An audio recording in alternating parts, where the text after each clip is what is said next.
Growing up, we were taught that we didn't need to read the Bible, that we would learn it in church. And I tried a couple times to read it, but I was just reading words and it really wasn't sinking in anywhere. And then as an adult, I had the opportunity to attend a Bible study, and wow, my eyes were opened up. I had no idea that God had messages in there for me. To discover that the Bible wasn't just a book from thousands of years ago that was outdated, but was totally relevant. It was not only timeless, but it was very timely. It's hard to pick a specific point in time when the seeds of the Bible journey were sown, the way God works, but I distinctly remember in 2003 when Dr. Robert Cooley came to our church to teach the Bible. And I can clearly remember in that very first class, he brought two objects. He brought an oil lamp and a clay tablet that were 2,000 years old. And it really brought the Bible alive. It brought us back to that point in time where we could not only study the text itself or what it had to say, but we could actually gain some of the experience of the time. And then the trips. Oh my gosh, we got to come here to Jerusalem, to Israel, and to sit on the steps of the temple, the same steps that Jesus walked in and out.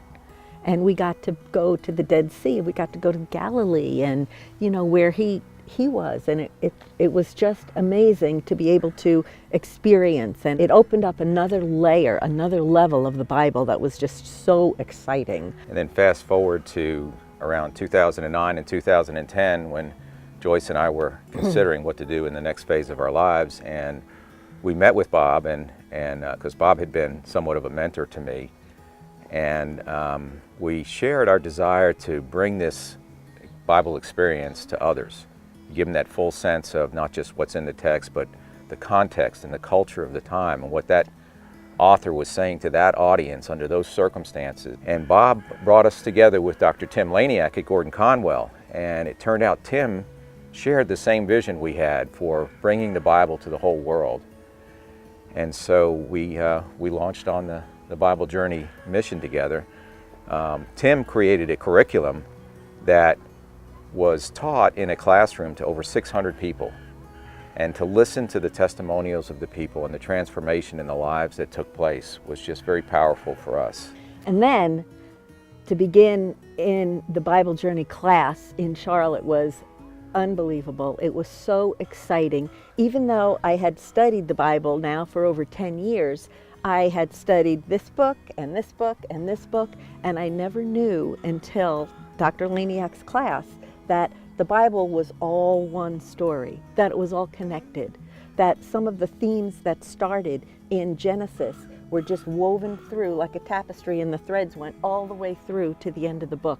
And the promise that God promised Abraham in Genesis, then part of it was fulfilled in Genesis, and part was fulfilled in Joshua, and part was fulfilled in the Gospels, and part was fulfilled in Revelation. It was just amazing to me how it all tied together. I noticed how the Bible was making such a difference in my life. To find out that the Bible was applicable now, and that it was a way to guide and a way to teach, and just the blessings that I felt were amazing. And we just wanted everyone to be able to benefit from those blessings. It's like, this is so exciting, we have to share this with the world, which is why we wanted Bible Journey to be global, to be able to open it to everyone. So in early 2016, Tim called and said, it's time for phase 2. We had always envisioned that this classroom-based, regional-based curriculum would go to the whole world in some kind of an electronic medium. And that's why we're here today. We're here today to hopefully create an app that will bring this experience, a chance to go in the text, behind the text, and in front of the text to the entire world. Anyone, anywhere. Anytime.